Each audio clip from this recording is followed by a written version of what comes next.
Welcome. The BoreCore archive is a collection of slow, methodical recordings of technical processes and perfectly boring routines designed to help you relax and fall asleep.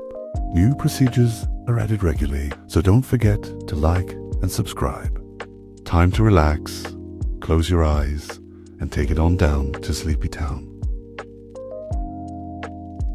Welcome to a complete operational guide to the daily duties, watch schedules, lens care, fog signal management, and station maintenance of an American Lighthouse Keeper, circa 1895, or keeping a light burning all night, every night, regardless of weather, forever.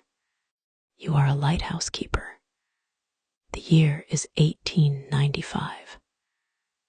The lighthouse is a coastal lighthouse on the northeastern shore of the United States, a stone tower 62 feet in height, attached by a covered walkway to a 2-story dwelling where you live with your family. The station sits on a rocky promontory, approximately a quarter mile from the nearest road and 3 miles from the nearest town. From the lantern room at the top of the tower, on a clear day, you can see a considerable distance in every direction. At night, what you see in most directions is darkness.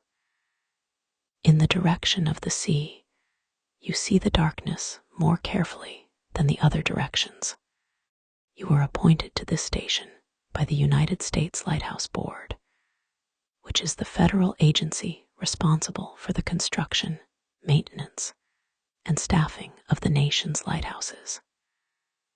Your appointment came through the local lighthouse district, which oversees all lighthouse stations within its geographical area, and is headed by an inspector who visits your station twice per year to evaluate your performance and the condition of the station.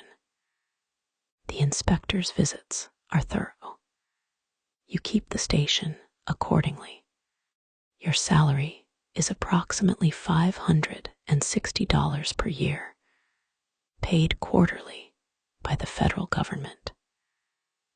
This is a modest salary by the standards of most professions, but it comes with the keeper's dwelling, which is maintained and furnished by the government, and with a degree of employment security that is unusual for the era. Lighthouse keepers are civil service employees, appointed on merit rather than through political patronage, a reform that was instituted in 1896, 1 year from now, though you do not know this yet. What you know is that your position requires you to maintain the light, maintain the station, and maintain the station log every day without interruption, for as long as you are appointed to this post.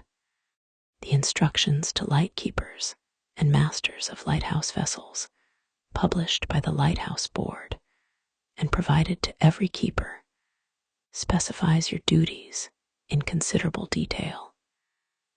It is a document of approximately 50 pages, and you have read it many times. You keep a copy in the dwelling. You have consulted it recently on the question of how to record a particular fog signal malfunction in the station log. The instructions are clear on this point. You recorded it correctly.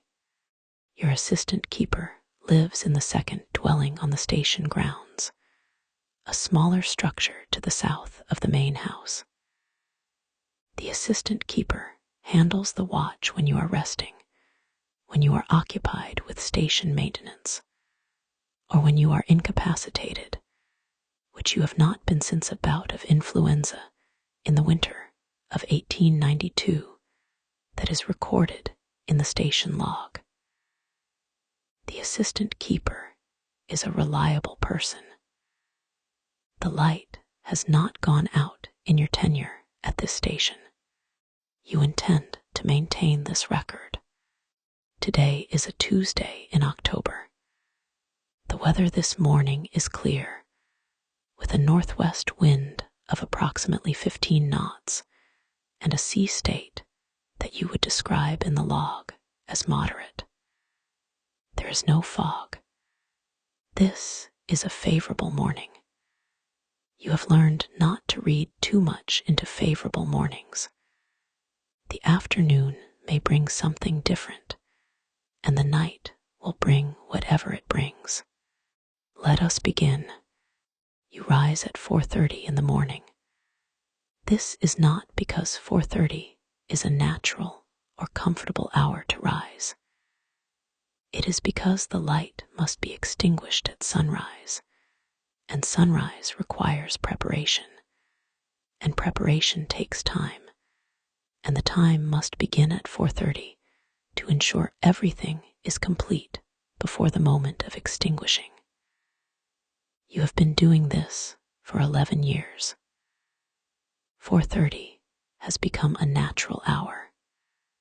Your body is aware of it before the clock is. You dress in the dark, quietly, because your wife is still sleeping, and there is no reason she should not be. You descend the stairs of the keeper's dwelling, which you know well enough to navigate without a lamp. You light the kitchen lamp from the embers of last night's fire. You put the kettle on. You go to the tower. The covered walkway connecting the dwelling to the tower is approximately 40 feet long, stone-floored, with small windows on the seaward side that show the pre-dawn darkness and the white of the breaking surf if the swell is running. This morning, the surf is visible, but not heavy. You note this. You will record the sea state in the log. You enter the tower at the ground level. The tower is circular in cross-section, built of coursed granite, with walls approximately 4 feet thick at the base, tapering to approximately 2 feet at the lantern level. The interior diameter is approximately 12 feet at the base. The staircase is iron, a spiral that winds upward around the central axis of the tower, with a handrail on the outer wall. The steps are slightly worn at their centers from 11 years of your feet and the feet of your predecessors. You climb. The tower has 4 levels above the ground floor: the watch room, the service room, and then the lantern itself, accessed through a trap door in the lantern deck. You climb past the watch room, where the station clock and the watch log are kept. You climb past the service room, where the oil supply for the night is stored and where the cleaning supplies are maintained. You climb to the lantern level. The lantern room is a glazed enclosure at the top of the tower, approximately 8 feet in diameter, surrounded by the watch gallery outside. Inside the lantern room, at its center, is the lens apparatus. A Fresnel lens of the 4th order, mounted on a rotating mechanism, surrounded by the lantern panes, which are large panels of plate glass set in an iron frame. You examine the lens as you enter. The flame is still burning. It has been burning since you lit it last evening at sunset. It has been burning all night, through the watch you kept until midnight, through the watch your assistant kept from midnight until 4, which is when you came up to relieve him, and he went to his dwelling to sleep. The light has been burning without interruption for the entirety of the night. This is the correct state of affairs. Before describing what you do to the lens this morning, it is necessary to describe what the lens is and how it works, because the Fresnel lens is the central object of your professional life, and an understanding of it informs every task you perform in the lantern room. The Fresnel lens is named for the French physicist Augustin-Jean Fresnel, who developed the optical principles behind it in the early 19th century. Before the Fresnel lens, lighthouse lights were produced by simple arrangements of oil lamps and reflectors, which were inefficient. Much of the light produced by the flame was wasted, either absorbed by the reflector or emitted in directions that were not useful for maritime navigation. The Fresnel lens solved this problem through a combination of refracting prisms arranged in a series of concentric rings around the central flame, which collect the light emitted in nearly all directions from the flame and refract it into a concentrated horizontal beam.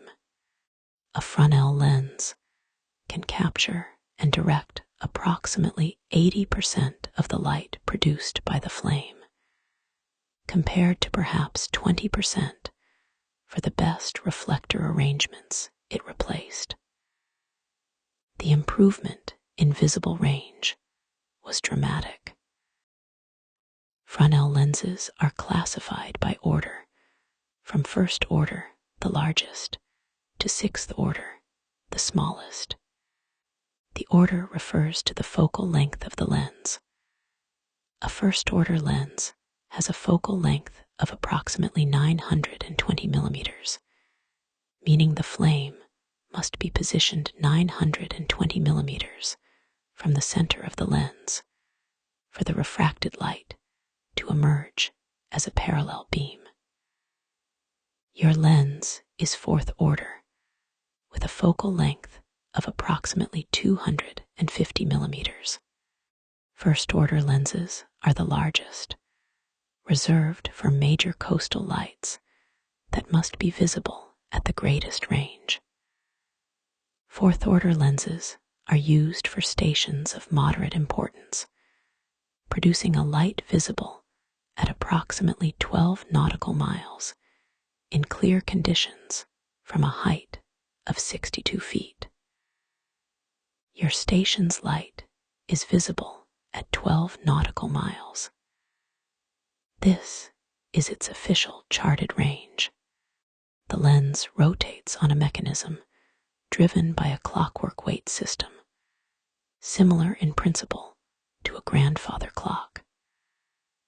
A heavy cast iron weight hangs from a chain that is wound around a drum.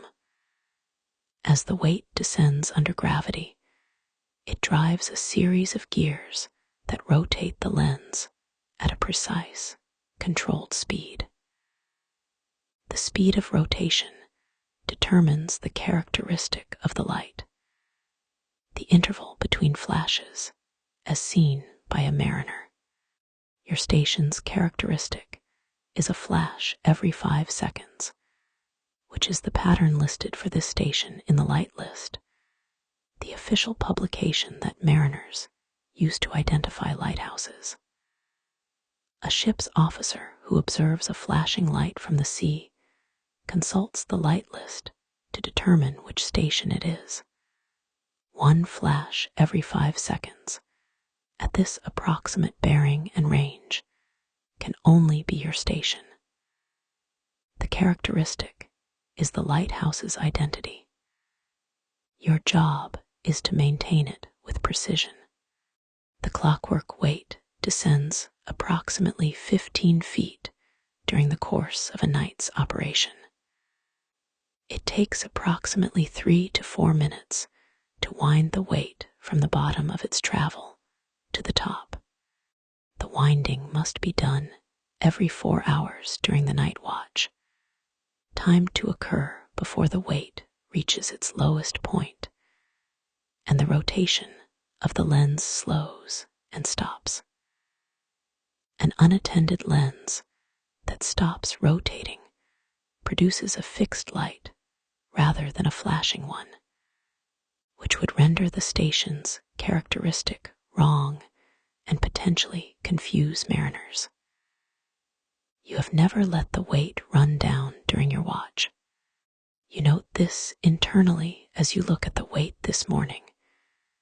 It is near the bottom of its travel, having run for most of the 4-hour period since the last winding.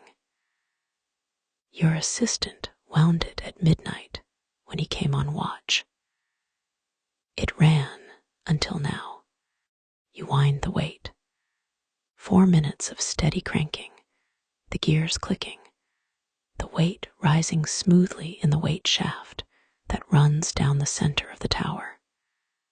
When the weight is at the top, you verify that the lens is rotating smoothly, that the characteristic interval is correct, and that the flame is burning at the correct height. The flame height is adjusted by a small wheel that raises and lowers the wick of the lamp. A flame that is too low produces insufficient light.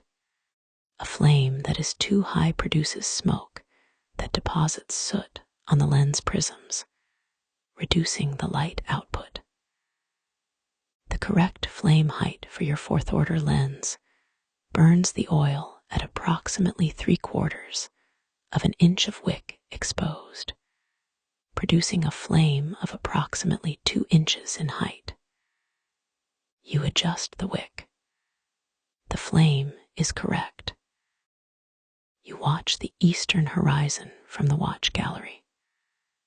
The sky has been lightening for approximately 30 minutes, the darkness giving way to a gradient of deep blue to gray to a pale yellow along the line where the sea meets the sky. Sunrise, by the official tables published by the Lighthouse Board for this latitude and the current date, is at 6:17. You will extinguish the light at civil twilight, which occurs before official sunrise, at the point when the natural light is sufficient for mariners to navigate without the aid of the lighthouse. The instructions specify the standard for extinguishing when the horizon is clearly visible and the light of the lamp can no longer be distinguished from the natural light at a reasonable distance. This morning, that point arrives at approximately 6:10. You extinguish the lamp.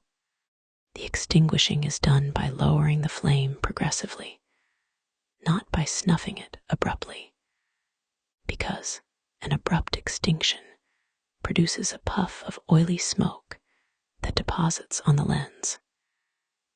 You lower the wick slowly, watching the flame diminish to a thin blue wavering point before finally going out. A small curl of smoke rises from the wick. You wait for it to dissipate before allowing the lens to stop rotating. The rotation is stopped by engaging a small brake mechanism on the clockwork. The lens turns slowly to a rest. The bullseye panels aligned at the positions specified in the station's operating instructions. The lens care begins immediately after extinguishing. The lens must be cleaned every morning without exception, because any deposit of soot, dust, or oil vapor on the lens prisms reduces the light output and over time permanently damages the glass. The lens prisms are made of optically pure glass, hand ground and polished to precise tolerances, assembled into the lens framework with extraordinary care. They are irreplaceable in any practical sense. A damaged prism cannot be sourced locally or quickly. It must be ordered from the lens manufacturer, a process that takes months. You treat each prism accordingly. You remove the lens curtains first. The lens curtains are heavy fabric panels, opaque, that are drawn around the lens after extinguishing to prevent sunlight from passing through the prisms during daylight hours. A Fresnel lens that is exposed to direct sunlight will concentrate that light into intensely focused beams that can ignite flammable materials in the lantern room, including the oil-soaked cleaning cloths and the oil-saturated wick of the lamp itself. The lens curtains prevent this. You draw them each morning after extinguishing and remove them each evening before lighting. They are part of the procedure. You draw them now, fastening each panel to the curtain rail. With the lantern room protected from sunlight, you begin the cleaning. You use a chamois leather, dampened slightly with a solution of spirits of wine, which is a high-proof alcohol that dissolves the oily film left by the lamp's combustion without leaving residue on the glass. You work on each prism in sequence, beginning at the base of the lens and working upward, polishing each facet with small circular strokes, and then examining it against the light from the lantern windows to confirm that it is free of smear. A smeared prism produces a hazy spot in the light beam. No hazy spots are acceptable. You polish and examine, moving around the lens slowly and systematically. The lens has 240 individual prisms. This is an approximate number that you know without counting, because you have polished each of them hundreds of times. Some prisms are larger, and some are smaller. The central bullseye panels, which form the focusing element of the lens, are the largest and the most critical. You give them additional attention. You also polish the brass fittings of the lens frame, the lamp itself, and the clockwork mechanism housing. Brass that is allowed to tarnish reflects poorly and presents a poor appearance to the inspector. You keep the brass bright. The inspector has never found a fault with the brass at your station. The lens cleaning takes approximately 1 hour and 45 minutes. When it is complete, you cover the lens with a white cloth cover, a linen sheet hemmed specifically for this purpose, which protects the polished surfaces from dust during the day. The cover will be removed at sunset when the lighting preparation begins. Between now and sunset, the lens exists under its cover in the curtained lantern room, clean and ready, waiting for darkness. You descend from the tower and go to the watch room on the way down to make the morning entries in the station log. The station log is the official record of the lighthouse station's operation. A daily journal maintained in a standardized format specified by the lighthouse board, in which the keeper records everything of significance that occurs at the station each day. The log is reviewed by the district inspector during his visits and is forwarded to the lighthouse board at intervals as part of the station's official reporting. It is a legal document. You write it as such. The logbook is a large, cloth-bound volume with printed headings at the top of each page, specifying the fields to be completed.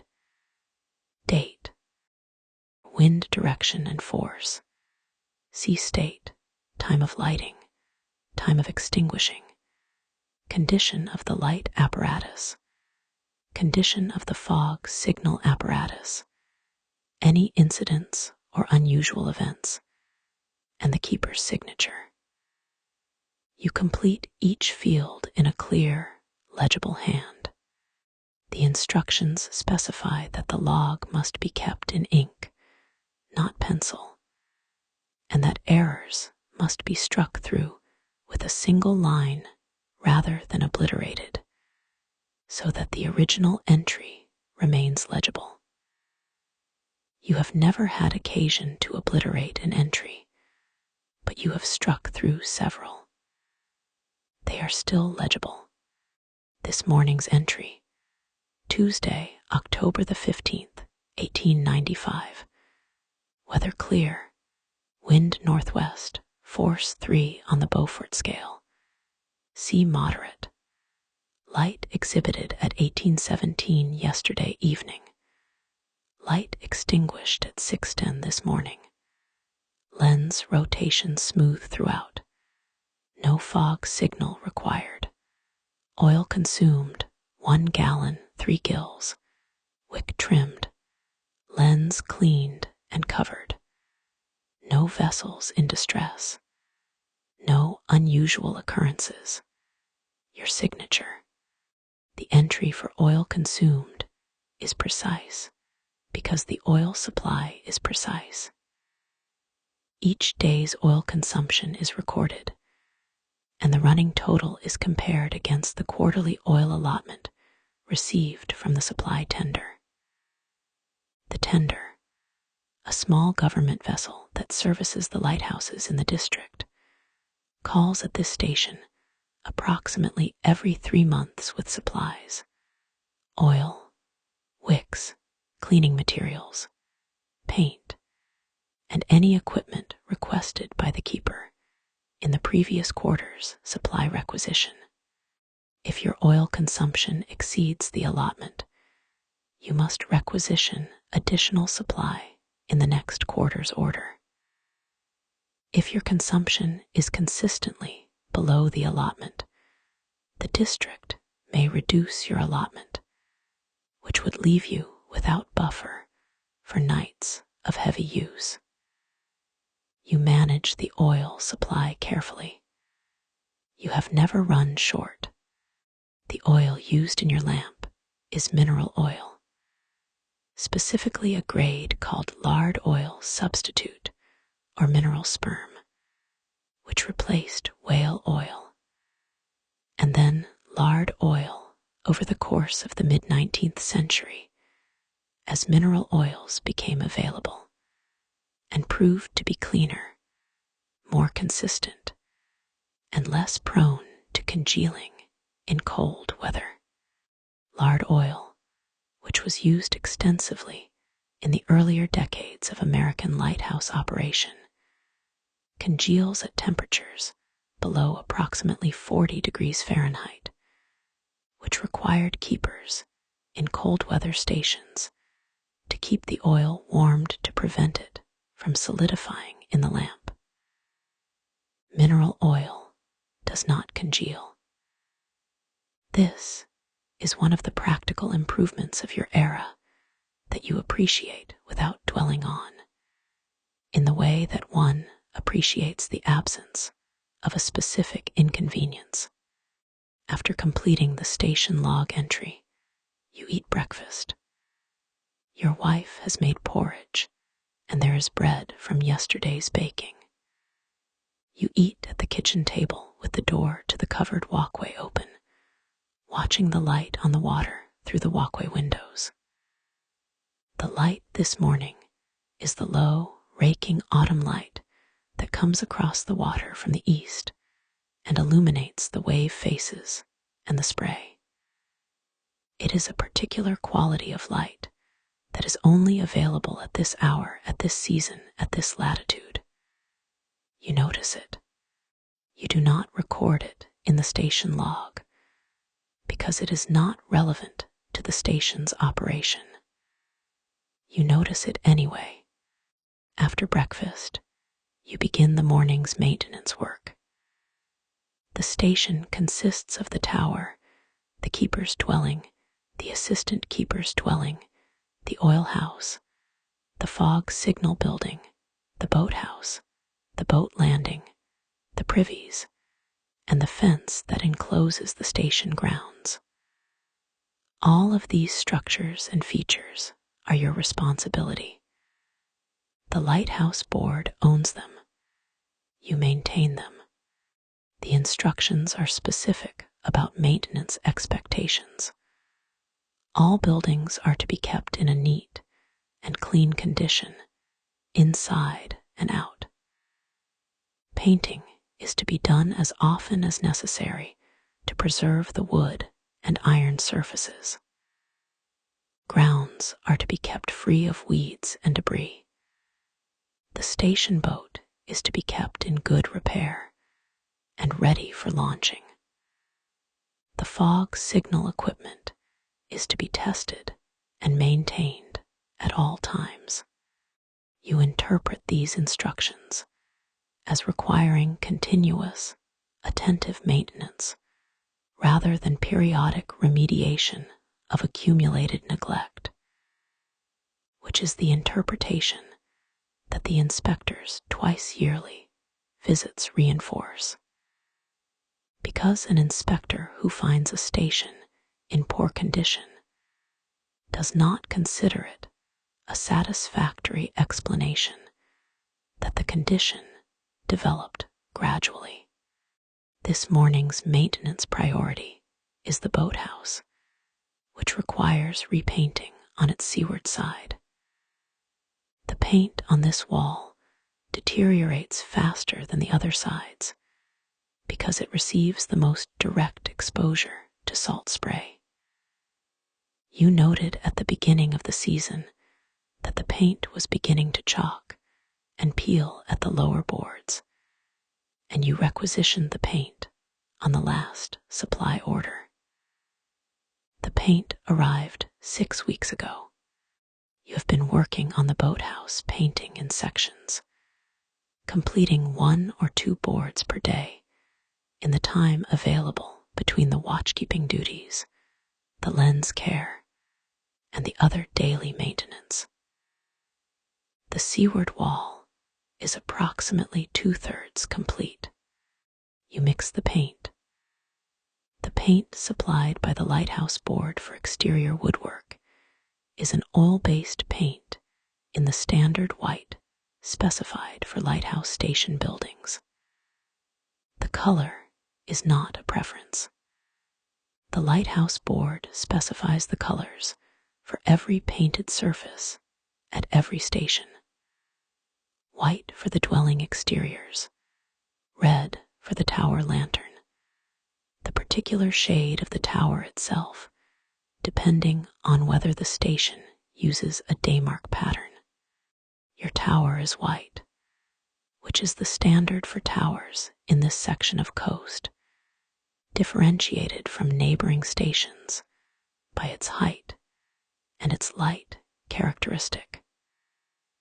You mix the paint to the correct consistency by adding a small amount of linseed oil to thin it for the cool morning temperatures, which would otherwise make the paint too thick to brush smoothly. You paint. The brush strokes run horizontally with the boards, pressing the paint firmly into the grain of the wood and working it into the joints where boards meet. Proper painting requires that the paint penetrates the wood surface rather than simply sitting on top of it, because paint that does not penetrate the grain will separate from the surface quickly under the conditions of salt air and spray. You use enough pressure to hear the bristles working. The board takes the paint well. The old surface was prepared correctly, cleaned with fresh water to remove the salt, sanded lightly to remove the chalked surface layer, primed where the old paint had peeled to bare wood. Preparation is the majority of a good paint job. The painting itself is the conclusion of the preparation. Your wife comes out to the boathouse at approximately 9:30 to bring you a cup of tea. She notes that the east wind is picking up and asks whether you expect fog this evening. You tell her you think not tonight, but possibly tomorrow morning. She goes back into the house. This exchange is typical. She has lived at lighthouse stations since her marriage to you in 1884, and she has learned to read the weather nearly as well as you have. She also stands watches on occasion when you are unwell or occupied with an emergency, which she does competently and without complaint. This is noted in the station log on 2 occasions. The instructions do not specifically address the role of the keeper's wife, but they do not prohibit her from assisting. And in practice, the lighthouse service has always relied on the keeper's family as an informal extension of the station's labor capacity. You complete another 3 boards of the boathouse by 11 o'clock. You clean the brush and store the remaining paint in the oil house, where the temperature is more stable than in the open air. You will return to the boathouse painting tomorrow. The wall will be complete within a week. You conduct the weekly inspection of the oil house.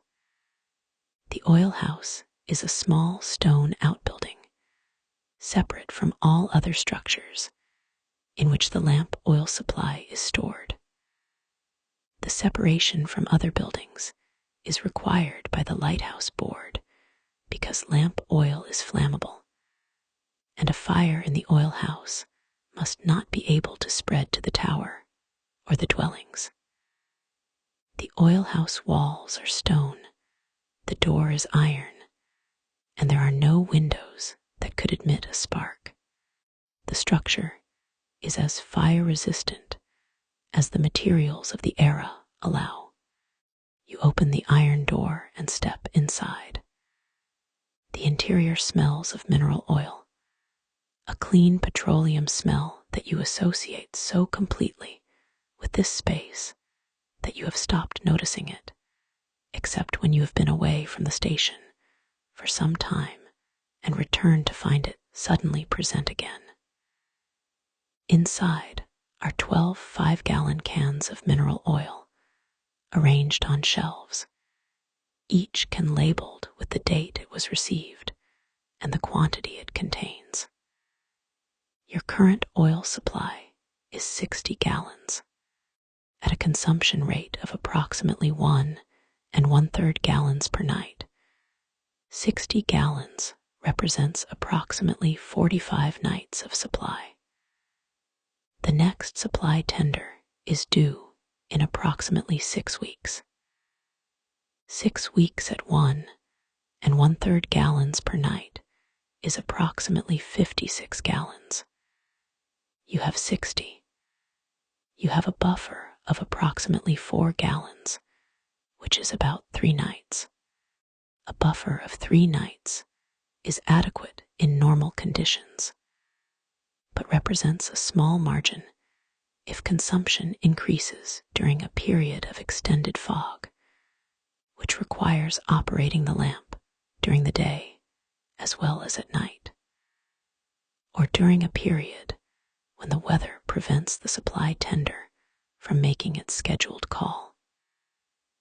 You note in the supply requisition book, which you maintain alongside the station log, that the oil supply should be replenished to a higher level at the next delivery.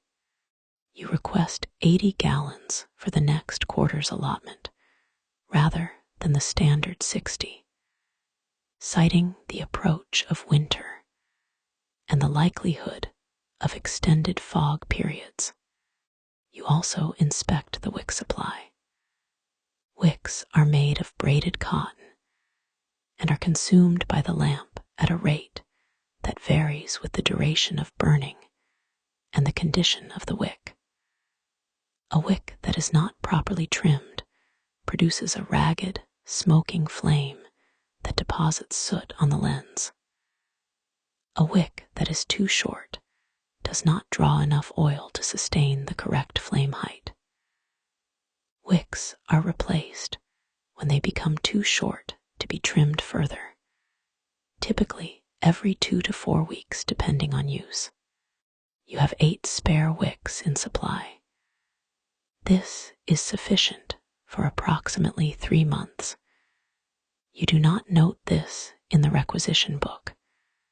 3 months is comfortable. You inspect the supply of cleaning materials, spirits of wine for the lens, linseed oil for the paintwork, tallow for lubricating the clockwork mechanism, chamois leathers, cotton waste for wiping, polishing cloths. All are adequately stocked. You close the oil house door and secure it with the iron hasp. The oil is dry. The wicks are counted. The supplies are noted. You return to the dwelling. By noon, the wind has backed slightly from northwest to west and has increased to approximately 18 knots. A thin haze is developing on the horizon to the southwest. You watch it from the watch gallery. The haze is not fog yet. It has the quality of a prediction. You have been watching predictions of this kind for 11 years and have developed a calibrated sense of how they develop. This one, you think, will become fog, possibly by this afternoon, certainly by tomorrow morning. You go to the fog signal building and inspect the equipment.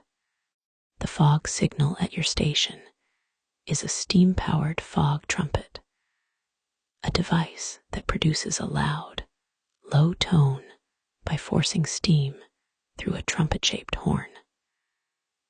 The steam is produced by a small boiler in the fog signal building, fired with coal.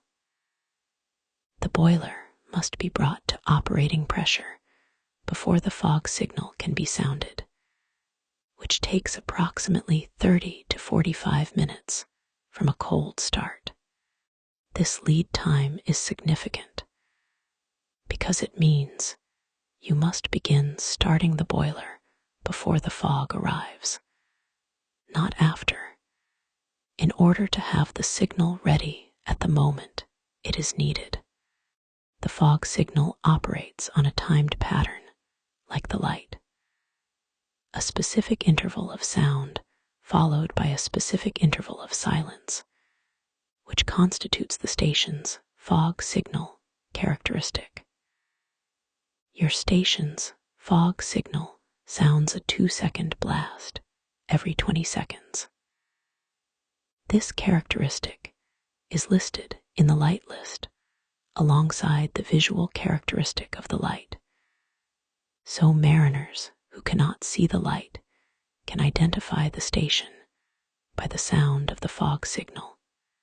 The sound of a fog trumpet carries approximately 3 to 5 nautical miles in most fog conditions, less in very dense fog.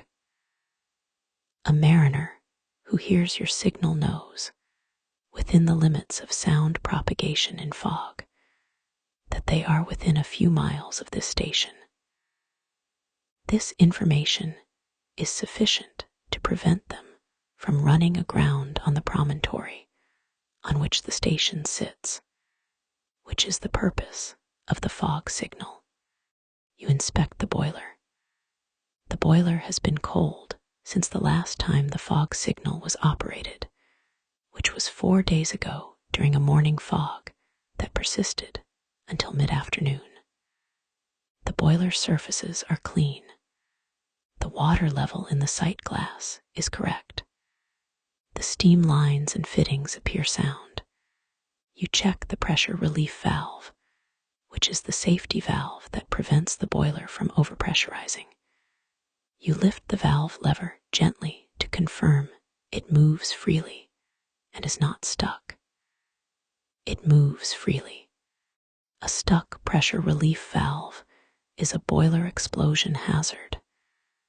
You check it every time you inspect the equipment. It is never stuck. You check it anyway. You inspect the trump, which is the term for the actual sound-producing horn of the fog signal. The interior of the horn must be free of obstruction, because any blockage reduces the sound output or alters the tone. You look into the horn aperture. It is clear. You inspect the mechanical timing device that controls the intervals of the signal, a cam-driven mechanism powered by the steam pressure that opens and closes the steam valve at the correct intervals. The cam is clean and moves smoothly on its shaft. The mechanism is correctly set to the station's characteristic: 2 seconds on, 18 seconds off. You bring a half bucket of coal from the coal storage at the rear of the fog signal building and place it beside the boiler door. You do not light the fire yet.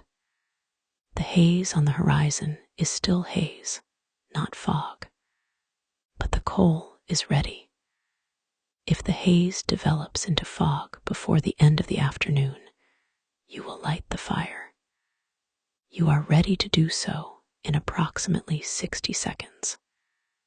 This readiness is the point of the inspection. You walk back to the dwelling thinking about the afternoon's watch schedule. If fog develops, you will need to be in the fog signal building during the period the signal is operating, because the boiler requires monitoring, and the steam pressure must be maintained within the correct range. This will require adjusting the evening watch schedule with your assistant keeper. You find your assistant at his dwelling, mending a piece of netting that was damaged in last week's blow, and discuss the possibility of early fog. He agrees to come on watch at 7 this evening rather than at midnight if the fog signal is operating, giving you an earlier relief. You note the adjusted schedule in the watch log. After dinner, which at a lighthouse station in 1895 is the midday meal, you spend time at the boathouse attending to the station boat. The station boat is a 16-foot pulling boat, clinker-built, which means its hull planks overlap like the slates of a roof, a construction method that produces a strong and flexible hull suitable for rough water. The boat is used for communication with the shore when the station's dock is inaccessible due to weather, for retrieving supplies when the tender cannot land at the dock, and for rescue operations when a vessel is in distress in the vicinity of the station. The Lighthouse Board provides each station with a boat and expects it to be maintained in seaworthy condition at all times. The annual inspection specifically evaluates the condition of the station boat. You have maintained yours scrupulously. Its planks are tight, its caulking is sound, its oars are in good condition, and its oarlocks are functional and greased. The boat is stored on a wooden cradle in the boathouse, which keeps it off the ground and allows air circulation to dry the hull after use. Today's task is recaulking a short section of seam near the bow that showed slight weeping after last week's use. The caulking material is oakum, which is hemp fiber saturated with pine tar, worked into the seam between planks with a caulking iron and a mallet to seal the joint against water infiltration. You soak a length of oakum in the pine tar pot, squeeze it to remove the excess, and work it into the seam in a continuous rope, pressing it firmly into the joint. You follow the oakum with paying compound, which is a mixture of white lead and linseed oil that you press over the oakum with your thumb, sealing the surface of the seam against water and protecting the oakum from drying out. When the paying compound cures, the seam will be watertight. You work along the seam methodically, approximately 6 inches at a time, packing the oakum and applying the paying compound in sequence. The mallet blows are regular and deliberate, driving the caulking iron without splitting the planks, which requires a practiced touch. Too light, and the oakum is not seated firmly enough.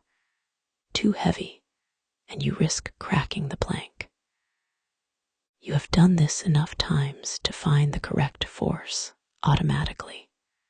The sound of the mallet on the caulking iron is a particular sound, a ringing metal knock that carries across the water on a calm day. Today is not particularly calm, but the sound is still clear. While you are caulking, you observe the haze to the southwest. It has thickened noticeably in the past 2 hours. The horizon has disappeared into it. This is now fog in the making.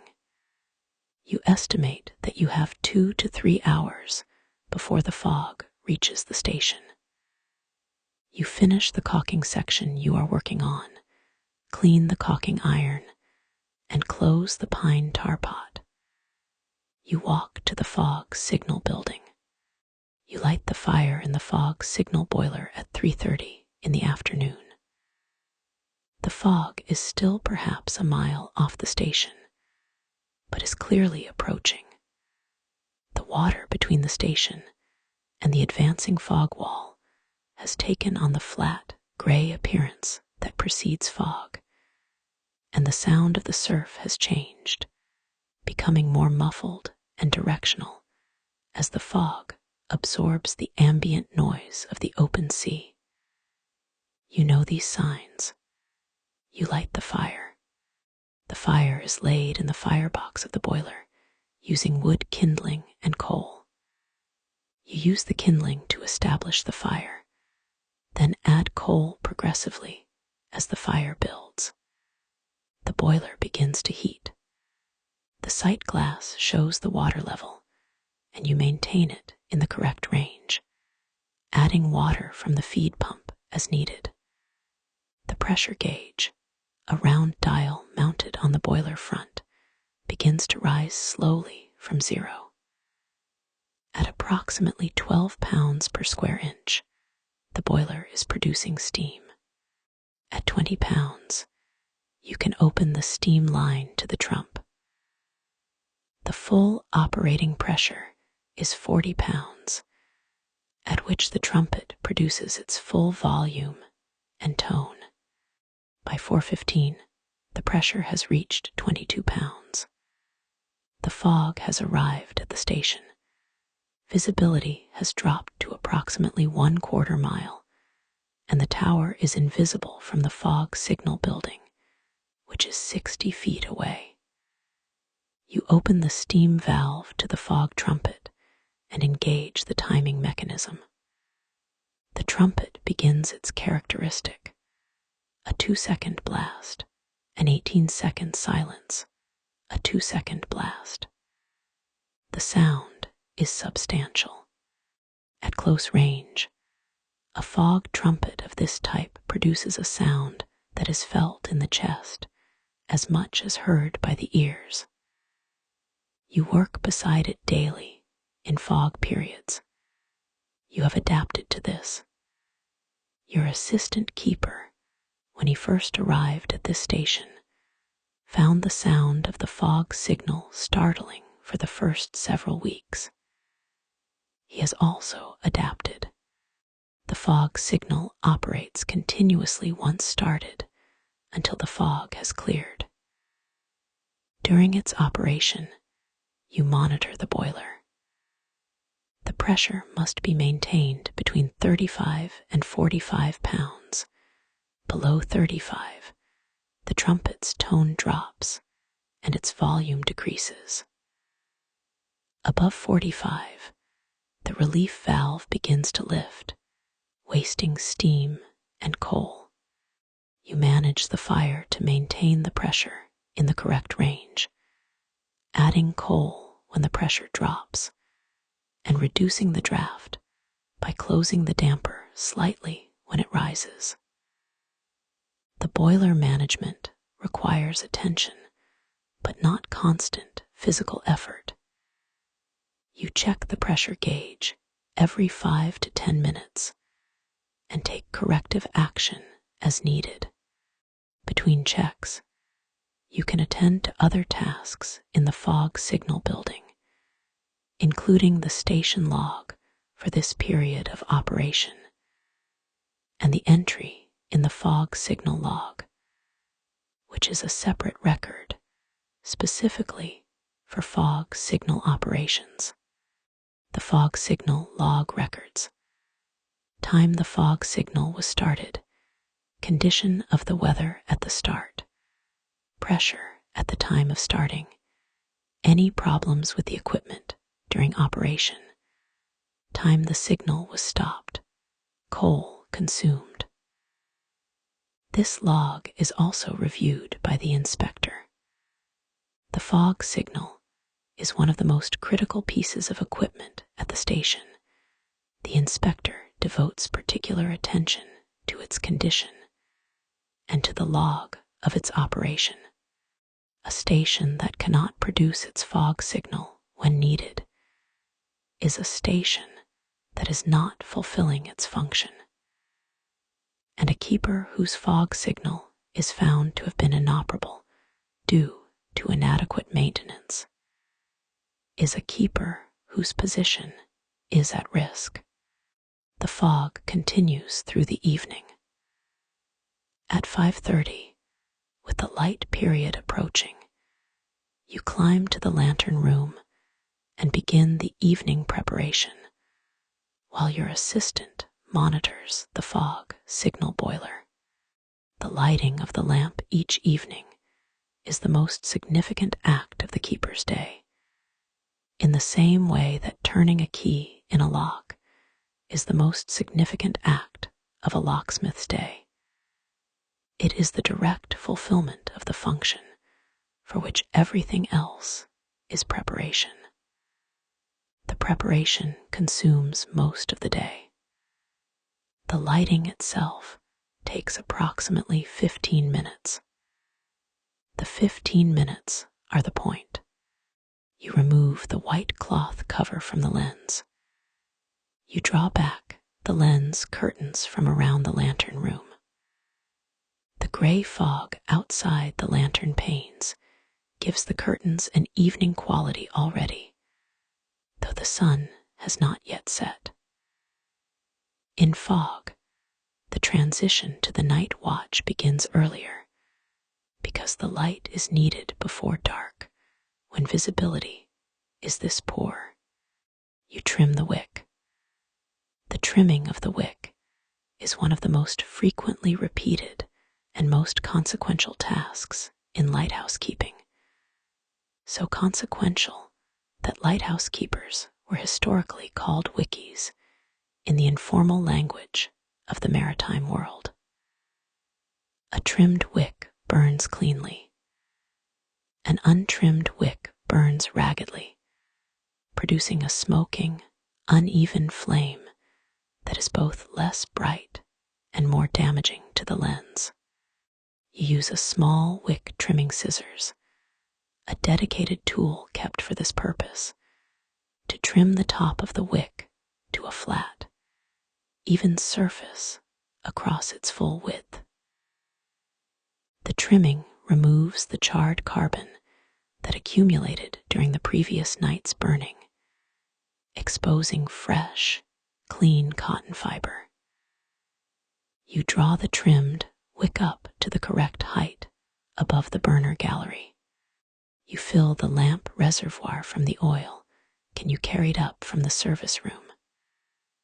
The reservoir holds approximately 1 quart of oil, sufficient for approximately 3 hours of burning at the correct flame height. You will refill it during the night watch. You shake the can to confirm the oil is flowing freely, not congealed by the cold. The oil flows freely. Good. You check the clockwork mechanism. The weight is at the top of its travel, having been wound this morning and not having run since the lens was stopped. You verify that the brake is released and that the gears engage smoothly when you turn the lens by hand. The lens rotates freely. You verify that the timing of the characteristic is correct by counting the rotation speed. 1 complete revolution of the lens every 20 seconds, producing 5 flashes per minute. Your characteristic is correct. Civil twilight, the official lighting time for this date at this latitude, is 1817 by the published tables. At 1815, you strike a match. The match is a standard friction match, which you keep in a waterproof tin in the watch room because matches that have absorbed moisture will not strike reliably. Dry matches, a working lamp, a trimmed wick, a full reservoir. These are the conditions for a successful lighting. You hold the match to the wick. The wick catches. You adjust the flame height using the wick adjustment wheel, raising the wick slowly until the flame reaches the correct height of approximately 2 inches. The flame settles into its characteristic steady burn, the warm yellow light spreading through the lantern panes and into the fog outside. In clear conditions, the light would be visible as a sharp beam in fog. It diffuses into the surrounding moisture, creating a soft, illuminated zone that extends perhaps half a mile. The diffused light in fog is less effective for long-range navigation, but still serves the purpose of indicating the station's position to ships in the immediate vicinity. You release the clockwork brake. The weight begins its slow descent, driving the lens in its rotation. The bullseye panels sweep past the flame one after another, concentrating the light into its 5-second flashing characteristic. Flash, darkness, flash, darkness, flash. You stand at the lantern window and watch the first several cycles of the characteristic, confirming that the timing is correct and the light is burning steadily. It is. You record the time of lighting in the station log, 1817. You go down to the fog signal building to relieve your assistant. The night watch in fog is the most demanding condition of lighthouse keeping. The light requires the same attention as any clear night. The lens must be wound every 4 hours. The flame must be monitored for correct height. The oil reservoir must be refilled. The lens must be checked for accumulating soot. In addition to all of this, the fog signal boiler must be managed continuously. The pressure maintained, the coal fed, the water level checked, the log maintained. And in addition to all of this, the possibility of a vessel in distress is higher in fog than in clear conditions, requiring a heightened alertness that is difficult to sustain through the long hours of a night watch. Your assistant comes on watch at 11, as agreed by the modified schedule you arranged earlier. Before the handoff, you walk him through the current state of both the light and the fog signal. The lens clockwork wound at 10 o'clock, pressure in the boiler at 38 pounds, coal consumption this evening at approximately 40 pounds per hour. The fog still dense, with no sign of lifting. He notes all of this. He will wind the lens again at 2 in the morning, monitor the boiler through the night, and call you if anything changes significantly. You go to the dwelling to sleep. You are in bed by 11:15. You sleep lightly, in the way that people who sleep beside a working fog trumpet sleep.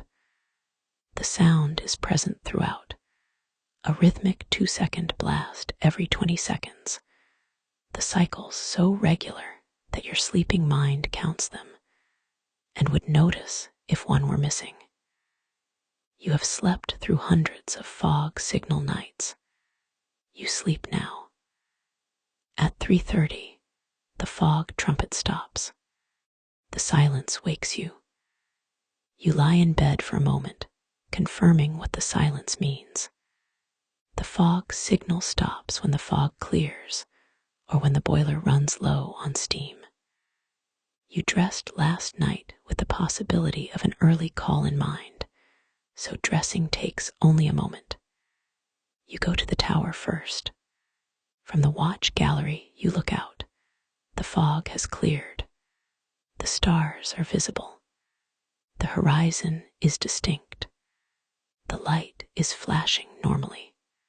Your assistant has already stopped the fog signal and is in the fog signal building, banking the boiler fire rather than letting it go out entirely, in case fog returns later in the night. You relieve him and complete the banking yourself, damping the fire to a low smolder that will maintain some heat in the boiler without consuming coal or building pressure. If fog returns, the fire can be brought back to operating pressure in approximately 20 minutes rather than the 45 minutes of a cold start. You wind the clockwork weight, which has descended to within 2 feet of its lowest point in your assistant's 4-hour watch. 4 minutes of cranking. The weight rises. The gears click. The lens continues to rotate. Flash, darkness, flash. You check the flame height. Slightly high, the wick has crept up slightly during the warm period of the boiler operation nearby. You lower it a fraction of a turn on the adjustment wheel. The flame settles to the correct height. You check the oil reservoir, 3/4 full, sufficient for the remainder of the night. You make your entries in the station log and the watch log. You sit in the watchroom chair and maintain the watch until 4:30, when you will begin the morning routine. We have described a night of fog signal operation, which is demanding but routine. There is a less routine aspect of the lighthouse keeper's duty that must be addressed: the response to a vessel in distress. Lighthouses are positioned at the places where ships are most likely to run aground: at the entrance to harbors, at prominent headlands, at the ends of shoals and reefs. The lighthouse is there precisely because those locations are dangerous, and despite the lighthouse, ships still come to grief at them. A lighthouse keeper who witnesses a vessel in distress is obligated by the instructions by the maritime tradition and by their own conscience to render what assistance they can. Over the history of American lighthouse keeping, keepers have rescued hundreds of shipwrecked mariners, sometimes at considerable personal risk, in the station boat and occasionally by swimming. The station boat you recocked this afternoon is not a rescue vessel in the specialized sense of the life-saving service surf boats, which are specifically designed for launching in surf. It is a general-purpose rowing boat that can be launched from the station's sheltered dock in moderate conditions. In severe surf, launching the station boat would be impractical or impossible. The Lighthouse Board is explicit about this in the instructions. Keepers are expected to render assistance within the limits of their safety and the capability of their equipment. A keeper who risks their own life and the station's boat imprudently, and thereby incapacitates the station, has served neither the mariners in distress nor the mariners who will depend on the light in the nights to come. You have launched the station boat in an emergency twice in your tenure. The first occasion was in 1887, when a small fishing schooner dragged her anchor during a nor'easter and drove onto the rocks at the south end of the promontory.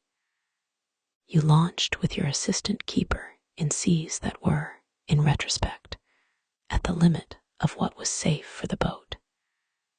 You reached the schooner before she broke up and took off her crew of 3 men. The schooner was a total loss. The crew survived.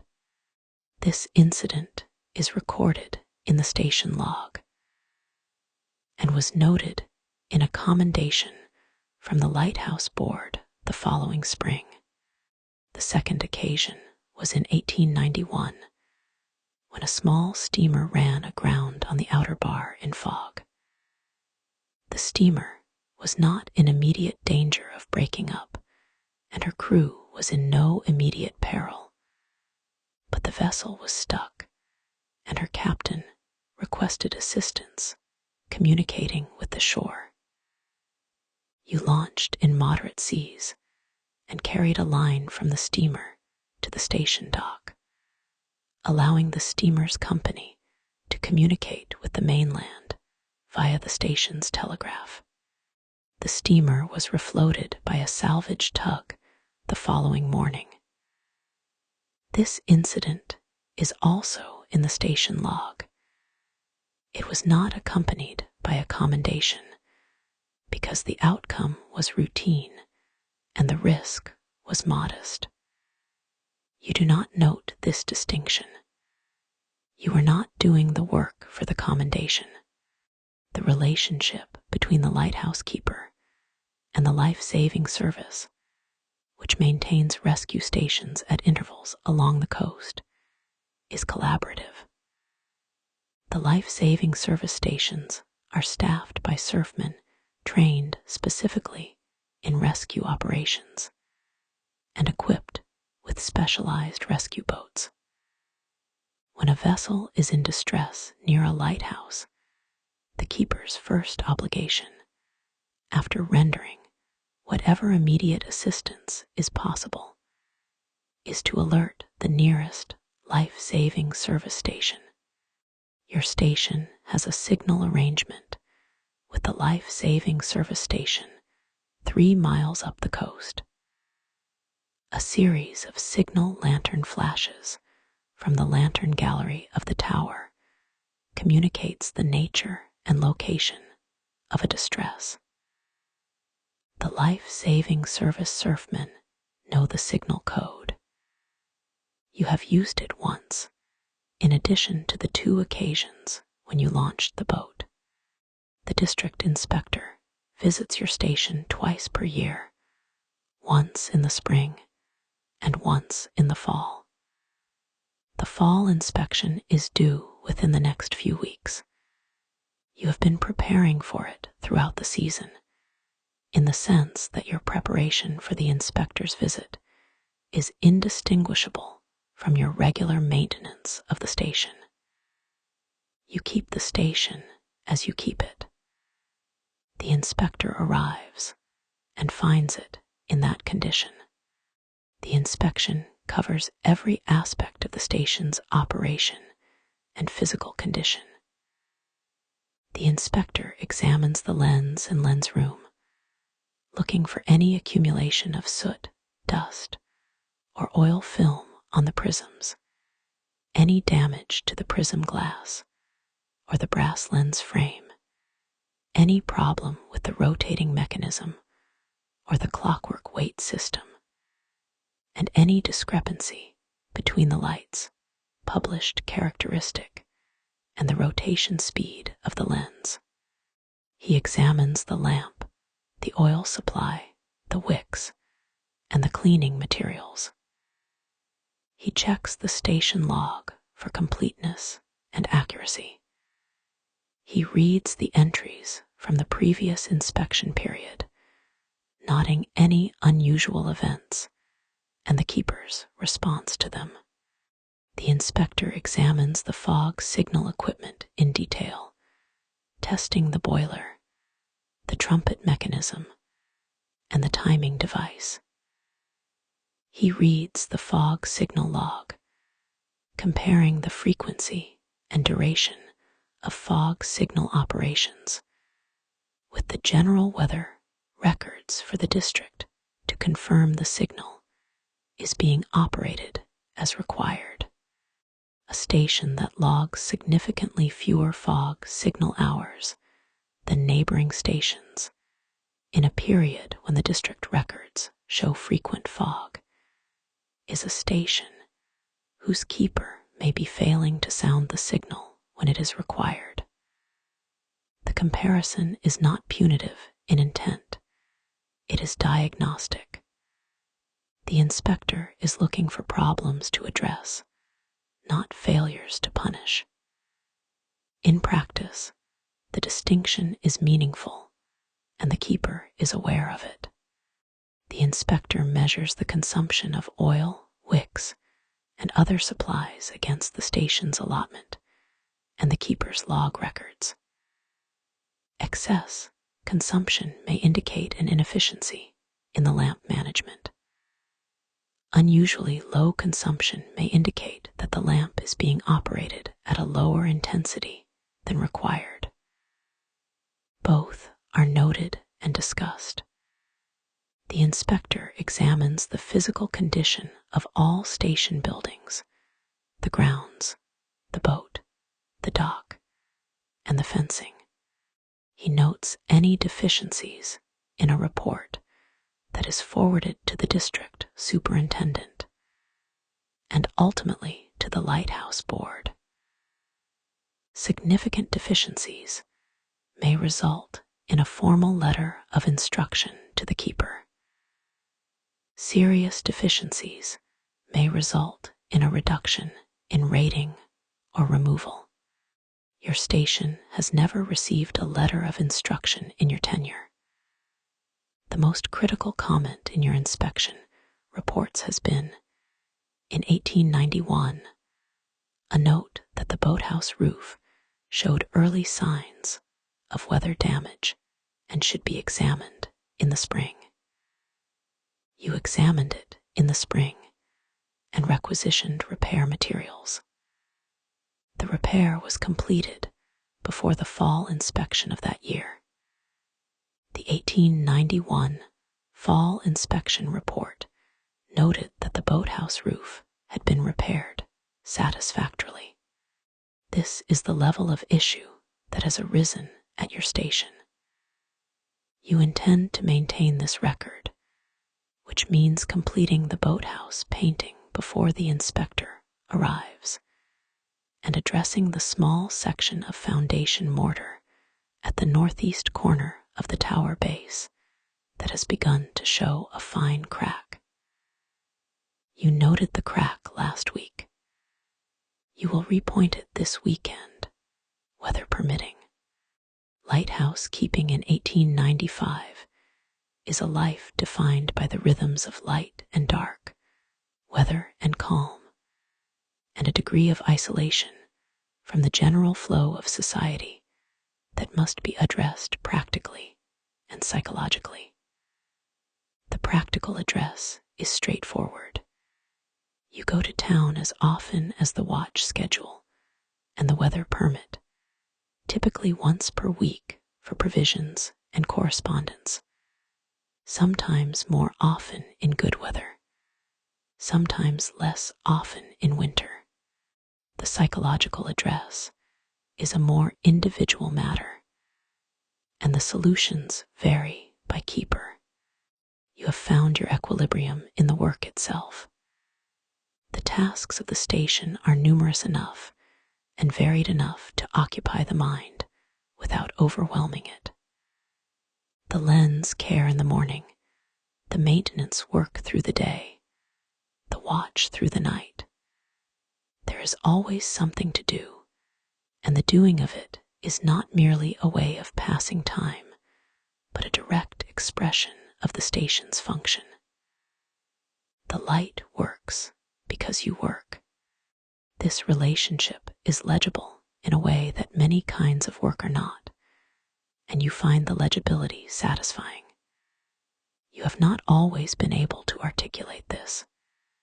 You have written something close to it in the station log, once, during a period of severe winter storms, when the station was cut off from the shore for 9 days, and the intensity of the isolation was such that it required some form of acknowledgement. The entry was brief and was not repeated. It was sufficient. Your wife reads extensively. The Lighthouse Board provides a small library of books to lighthouse stations, a traveling library that rotates through the district, which you receive when the supply tender makes its call. The library typically contains a mix of fiction, history, practical manuals, and periodicals. The periodicals are most prized. They are the connection to the larger world, and their news, however delayed, is the currency of the station's engagement with events beyond the promontory. You read, too, in the evenings before your watch begins, and occasionally during the slow hours of the night watch when the weather is good and the boiler does not require attention. You have read more in the past 11 years than you read in the preceding 30. Your children, of whom you have 3, attend the school in the nearest town. During the school year, they stay with your wife's sister in town through the week and return to the station on Friday evenings, weather permitting. During school holidays, they are at the station continuously. The oldest, a daughter of 15, has learned to climb the tower and can trim a wick competently. She has no interest in lighthouse work as a career, which is correct, as the Lighthouse Board does not appoint women as principal keepers, except in unusual circumstances. She has an interest in medicine, which she reads about in the periodicals, and which her mother encourages. You also encourage it, silently, and by ensuring that the traveling library always includes any relevant periodicals that arrive in the rotation. This is one of the indirect forms of support available to a keeper at a lighthouse station in 1895. The isolation is real, and it is not absolute. The sound of the sea is continuous. Ships pass on the horizon, some close enough to see their rigs and identify their type, some barely visible as a smudge of smoke from a distant steamer.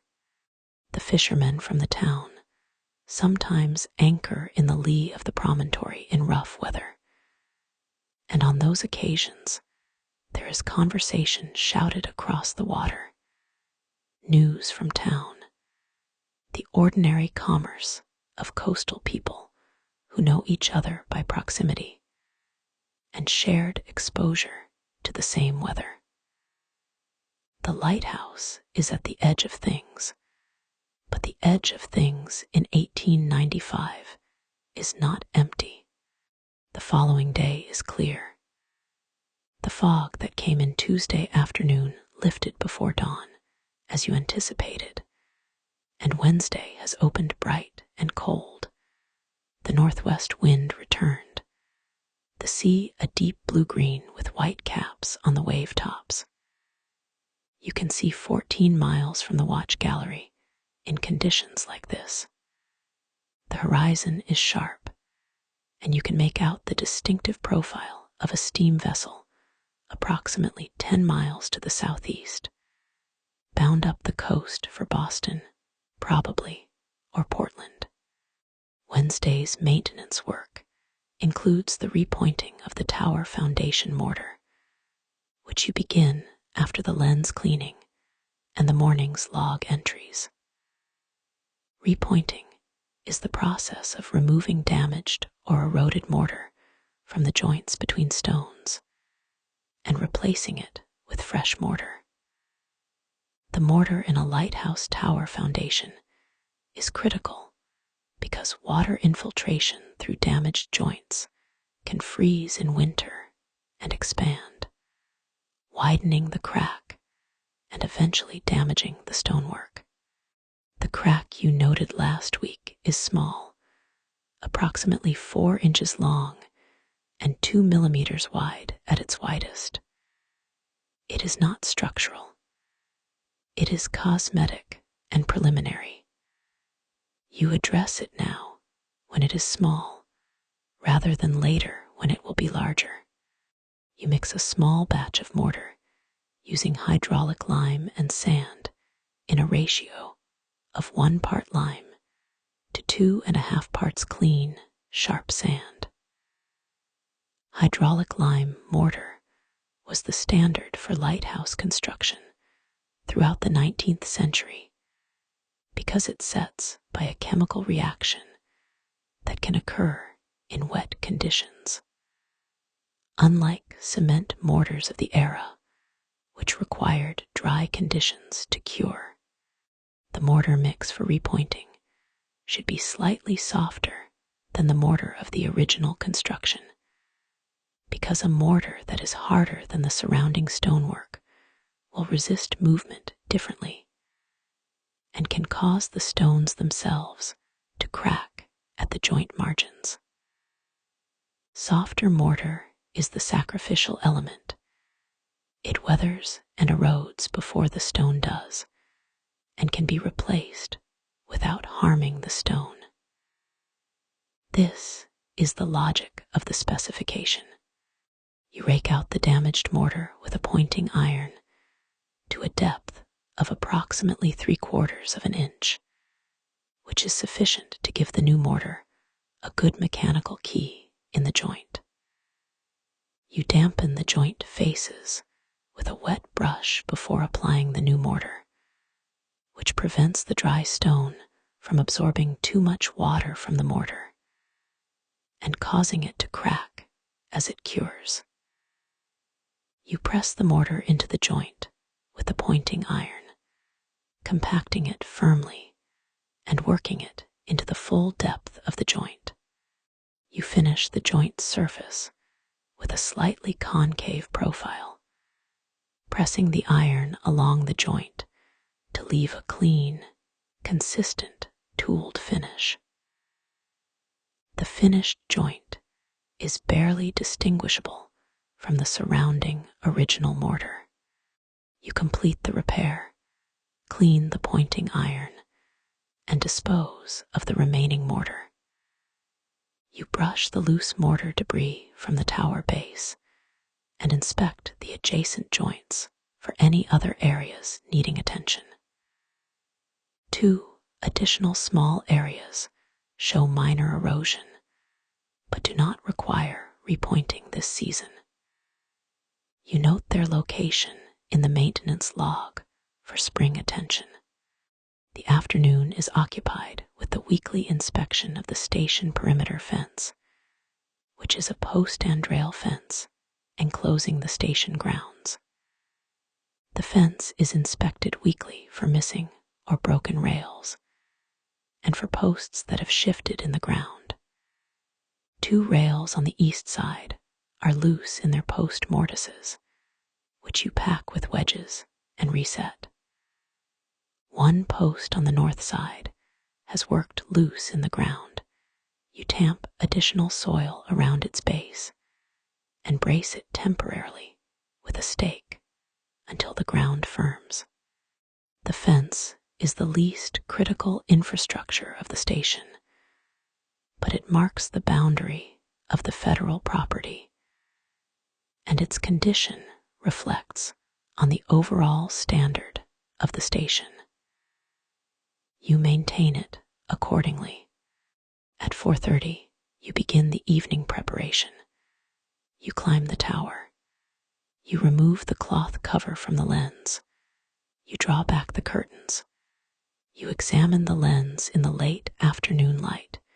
It is clean as you left it this morning. You trim the wick. You fill the oil reservoir. You check the clockwork weight. It is at the top of its travel. You verify the timing mechanism. You stand at the lantern window and watch the sun descend toward the western horizon. The light on the water is the long amber light of a late October afternoon. The wave faces lit from the side, and the shadows deep in the troughs. You have seen this light many hundreds of times.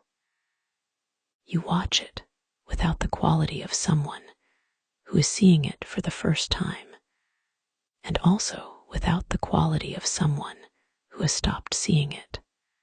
You watch it at the pace of someone who has learned to look carefully at the things that are worth looking at carefully, which is a pace that cannot be acquired quickly and cannot be maintained without practice. At 1814, 3 minutes before the published civil twilight for this date, you strike the match. The light is lit.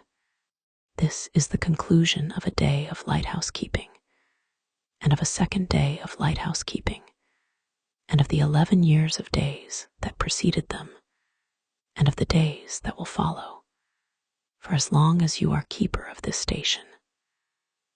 The light will be lit every evening at civil twilight, and extinguished every morning at civil twilight for the duration of your tenure, unless it is extinguished by equipment failure, which you will address immediately, or by your own incapacitation, which your assistant keeper will address.